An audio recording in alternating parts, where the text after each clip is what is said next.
السوق مش مكان مش للتعلم، مدرسة. ايوه. مش مكان للتعلم، هو مكان بيديك فرصة، فرصة للتطبيق وانك تاخد بس خبرة في التطبيق. مساحة، هي مساحة. حد من الشباب علق على البوست بتاعي انا اتعلمت الدكتور ايهاب، انه قال او انه شايف ان السوق فرصة، بيديك فرصة ايوه صحيح. تطبق اللي انت زي اتعلمته. ما انا اقول لواحد انت مش محتاج حد يعلمك السواقة، خد عربية وانزل.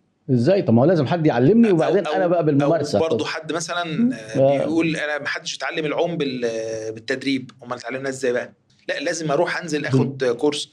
بس تاني مشكله السيلز عن كل التخصصات دي ان كل التخصصات دي خلاص يعني اتقفلت، يعني مش اتقفلت بس اتحط الى حد كبير جايد لاينز وقواعد وافضل الممارسات اللي هي البيست براكتسز. البيع لا.